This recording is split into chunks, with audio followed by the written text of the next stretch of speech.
23 août, l'Église fête Sainte Rose de Lima.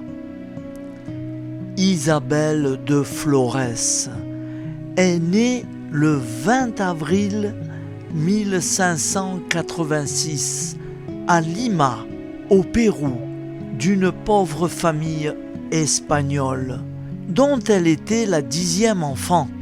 Elle sera la première sainte canonisée du Nouveau Monde en 1671.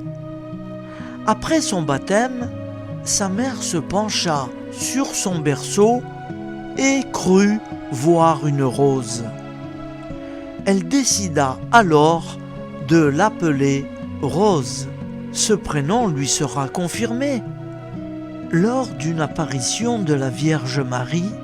À l'âge de 4 ans, elle sut lire sans jamais avoir appris, et dès qu'elle le put, elle se nourrit des récits de la vie de Sainte Catherine de Sienne, qui devient un modèle spirituel.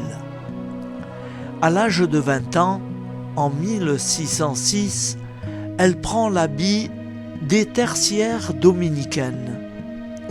Toutefois, comme il n'y avait pas de couvent dans la ville où elle habitait, elle se fait une cabane dressée dans le jardin de ses parents. Elle en fait son ermitage.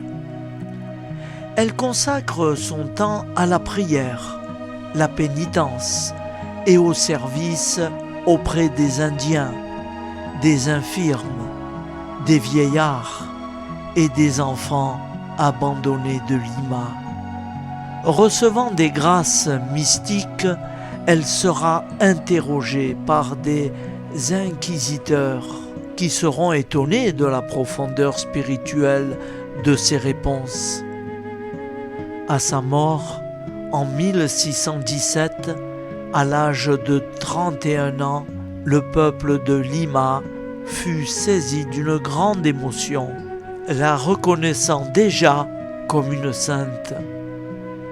Sa spiritualité, Rose par la prière, le service auprès des plus pauvres, le jeûne et les mortifications, veut laisser s'épanouir en elle les grâces de son baptême pour marcher à la suite du Christ, pauvre et souffrant.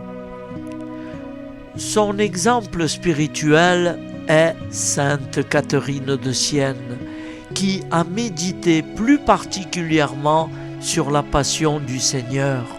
S'il est vrai que Rose de Lima choisira de vivre avec l'accord de ses confesseurs, de nombreuses mortifications et de jeûnes continuent.